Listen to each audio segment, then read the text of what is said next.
PCOS இருக்கிற எல்லா பொண்ணுங்களுக்குமே பெரியவங்களுக்கும் சரி குழந்தைங்களுக்குமே இது ரொம்பவே ஒரு சூப்பரான ஹெல்த்தியான ஸ்நாக்ஸு. ஸோ வாங்க இது எப்படி பண்ணுறது வீடியோக்குள்ளே போகலாம். கருப்பெண்ணெய் எடுத்துக்கிட்டு அதை கொஞ்சம் நல்லா ஹீட் ஆகிற வரைக்கும் லைட்டாக வறுத்துக்கிட்டு அதோட ஏலக்காய் சேர்த்து நாட்டு சர்க்கரை சேர்த்து நல்லா இது நம்ம அரைச்சி எடுத்துக்கலாம். வெல்லமும் ஏலக்காவும் அரைச்சி தனியாக சேர்த்துக்கிட்டு எள்ளு தனியாக நல்லா குறைன்னு அரைச்சி அதையும் உள்ள சேர்த்துக்கலாம். இப்போ இதில் நல்லெண்ணெய் கொஞ்சம் சேர்த்துக்கலாம். நெய் கூட சேர்த்தாலும் நல்ல ஒரு ஃப்ளேவர் கிடைக்கும்.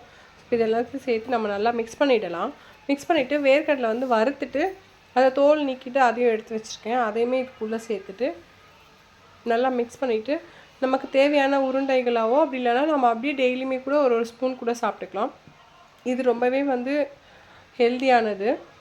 இரெகுலர் பீரியட்ஸ் இருக்கவங்களுக்குலாம் ரெகுலர் ஆகும். நிறைய அயன் கண்டென்ட் இருக்குது. ஸோ ஹெச்பி லெவல் இன்க்ரீஸ் பண்ண நிறைய பெனிஃபிட்ஸ் இருக்குது. நீங்கள் கூகுள் பண்ணி பார்த்தீங்கன்னா தெரியும்.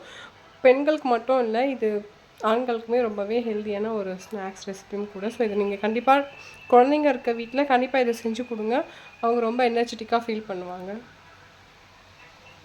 இது ரொம்ப ரொம்ப ஈஸி ஆக்சுவலாக. எல்லாம் வறுத்துட்டு நாட்டு சர்க்கரை இருந்தால் நீங்கள் அரைக்க கூட வேண்டாம், அப்படியே பவுட்ரு பண்ணி பால் பண்ணியும் இல்லை அப்படியே நம்ம சாப்பிட்டுக்கலாம். அவ்வளோதான்.